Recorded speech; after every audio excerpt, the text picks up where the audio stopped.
All right, let's do this. 1984. Ready to get deep into it. Let's go. Always up for a good Orwell discussion. You guys sent in some seriously interesting excerpts for this deep dive. I mean, we've got everything. Those iconic opening lines, sieves from the Ministry of Love, the whole shebang. The works. Our mission, should we choose to accept it, is to crack this dystopia wide open. Love it, yeah. And figure out what makes it tick. Right. Why does this book, written way back in 1949, still feel so relevant, so unsettling today? Well, I think it gets under your skin because, honestly, it speaks to all those anxieties we have today about, surveillance and propaganda and who controls the narrative, right? It's like Orwell had a crystal ball. Seriously. Right. Okay, so first things first. We've got to set the stage for anyone who maybe hasn't read the book in a while. Picture this. Oceania. Okay. This massive superstate ruled by Big Brother and the party. They control everything. Your job, your relationships, even your thoughts. Yeah, it's a world designed to eliminate individual freedom, really.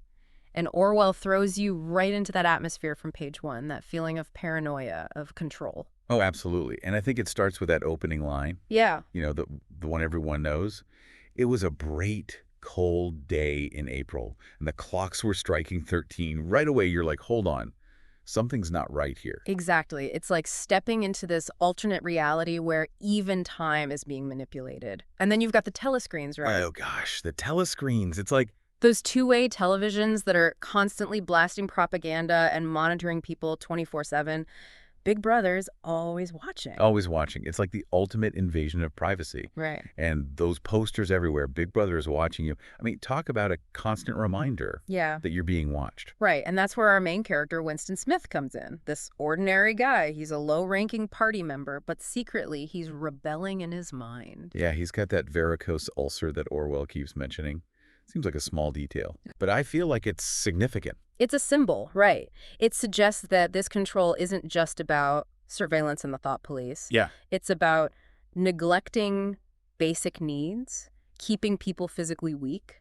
Wow, I never thought about it like that. Yeah. And Winston's act of rebellion, writing in that diary, that's a huge risk in Oceania. Oh, totally. Because even thinking the wrong thing Right. is a crime. They call it thought crime. Right. Thought crime and the thought police are always on the lookout. Always. So Orwell forces us to ask this chilling question. Okay. Can you really control what people think?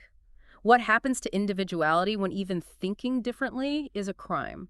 It's like the ultimate form of censorship, going right to the source. And exactly. Then you've got the 2 minutes hate, that daily ritual where everyone's forced to rage against Emmanuel Goldstein, the enemy of the state. Oh, yeah. The 2 minutes hate is such a brilliant example of how the party manipulates emotions. Yeah. It's about channeling frustrations, anxieties onto this external enemy, creating this sense of unity through shared hatred. It's a classic tactic, but terrifying to see how effectively it works. The mob mentality is so strong. Right. Then there's Julia. She's like this bold young woman, becomes Winston's lover and fellow rebel. But their approaches to fighting back are totally different. Oh, yeah, totally. Julia is much more pragmatic, right? Focused on finding freedom within the system, seeking out pleasure and those moments of defiance. Winston, he's searching for something deeper, wants to understand, dismantle the whole system. Yeah, it's so interesting to see those two different forms of resistance. Right. Shows that even in the most oppressive place, people find ways to push back. For sure, even if it's just carving out a little space for themselves. And then you've got Winston's job at the Ministry of Truth. Oh, the irony. Which is just, come on. Yeah. It's where we see this manipulation of history and information at its most blatant. Oh, totally. He's literally rewriting the past to fit the party's agenda. It's chilling.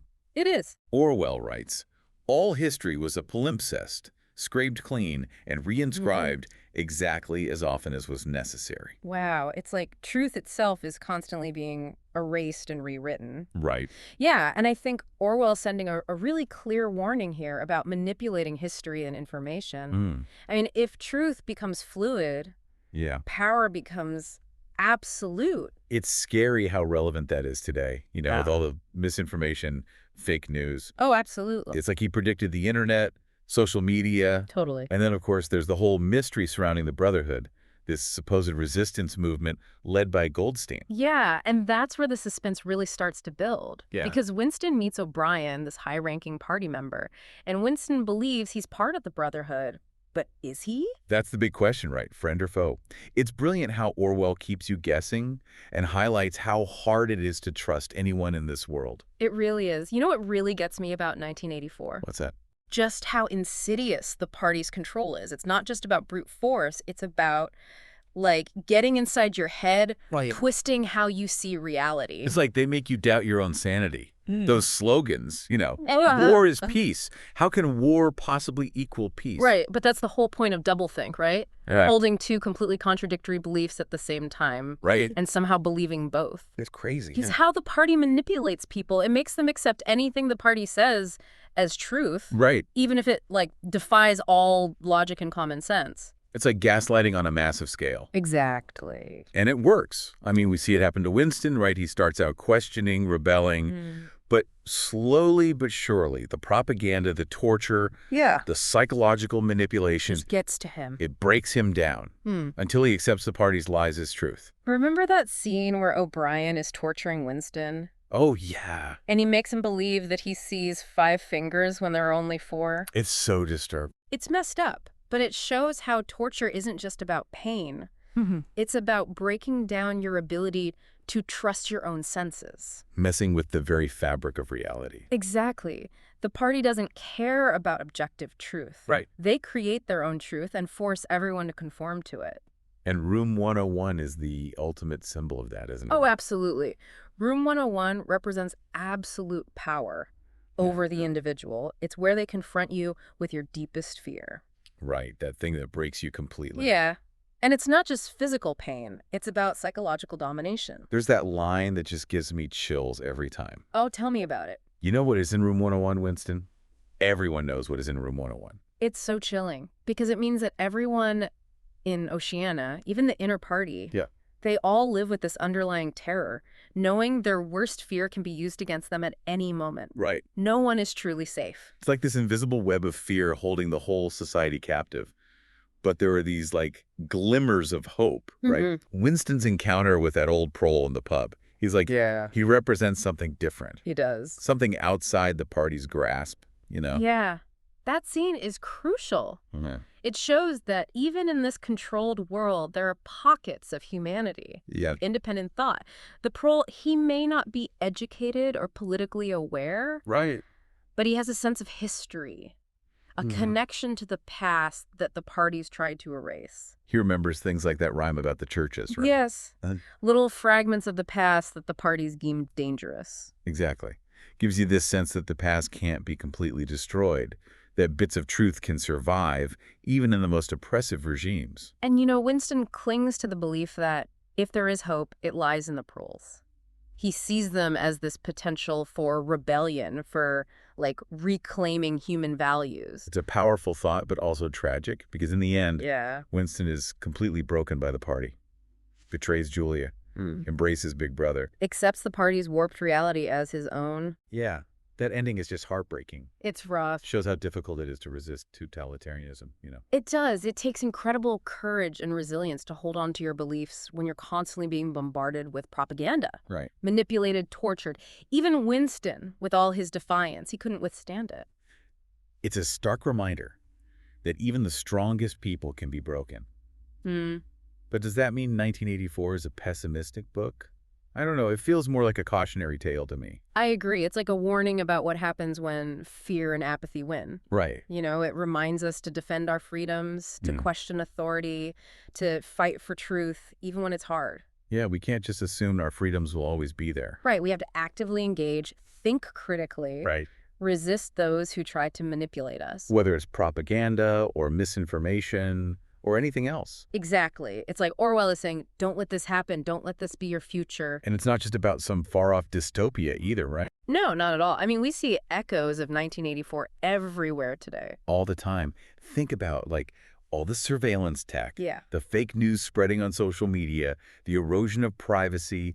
It's all very Orwellian, isn't it? It really is, and it shows that the dangers he was talking about are still very much real. It's not just about these big political movements or revolutions.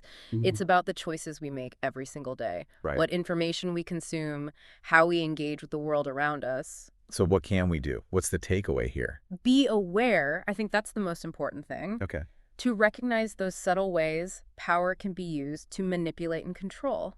And then to have the courage to speak up, to question, to resist, even when it feels like you're all alone. You were saying earlier that Winston saw hope in the proles.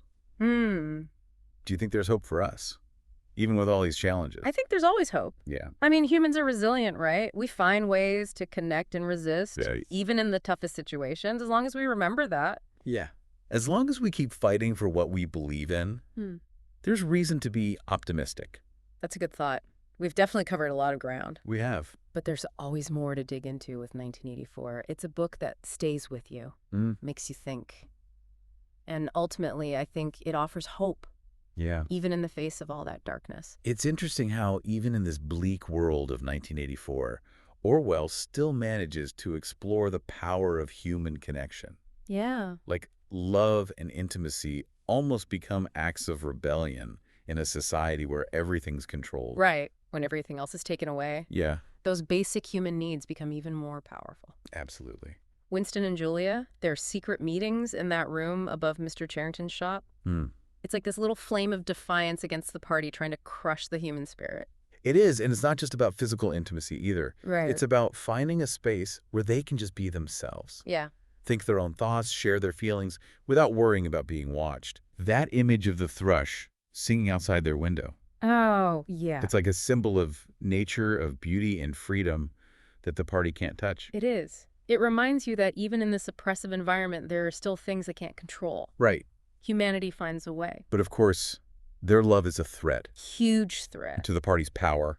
Of course. And it's eventually discovered. Yeah. Both Winston and Julia are captured, taken to the Ministry of Love. Ugh, the Ministry of Love. Where they face just the full force of the party's cruelty. And that's where we see it, right? Yeah. In room 101, the true depths of their manipulation. It's all about fear, isn't it? Oh, absolutely. Fear is the ultimate weapon. That scene with the rats. Oh, God. It's just, I mean, Winston's worst fear. And he betrays Julia. Breaks it to do it to Julia, not me, Julia. It's heartbreaking. You could just feel his spirit shattering. You really can. It just shows how fear can overpower even the strongest emotions. Even love. Even love. The party understands, control someone's fear. You control them entirely. What would your breaking point be? What could they use against you? That's what Orwell wants us to think about, right? Yeah. To really look at our vulnerabilities. What would we compromise in the face of our deepest fears? And then that ending. Oh, no. Winston and Julia, they run into each other in the park. After everything. But they're just like shells of their former selves. Right, totally empty. Their love is gone, their spirit's crushed. That's the party's ultimate victory, isn't it? They haven't just broken their bodies. They've crushed their souls, their capacity for love, for rebellion. And then that final line. He loved Big Brother. Chilly. It shows how totally they've reprogrammed him. Yeah. He can't think for himself, can't love, just blind obedience. The triumph of ideology over the individual. It leaves you with this feeling of unease, right? Oh, yeah. Big time. Like the fight for freedom, for individuality, it's never really over. So after all that darkness, what does 1984 mean for us today? Well, it's a cautionary tale, right? A warning about totalitarianism, about letting governments or anyone with power control information, manipulate us, suppress dissent. It's like a reminder to be critical. Oh, for sure. Question what we're told. Absolutely. Stand up for what we believe in, even when it's tough. Even when it's tough, and never, ever take our freedoms for granted. Exactly. And I think maybe most importantly, it shows the power of the human spirit. Absolutely. Even with all the oppression, there's always that spark of hope, you know? Yeah. We see it in Winston and Julia's love, the proles and their connection to the past, even that thrush singing. It's a reminder that even in the darkest times, humanity finds a way. We endure, we connect, we resist. And that's a powerful message. It really is. Maybe even more powerful today than when it was written. It makes you think. It does. 1984, it stays with you. It does. A challenge, a warning, but in the end, a testament to hope and resilience. Well said. Thanks for joining us on this deep dive. Thanks for listening, everyone. Until next time.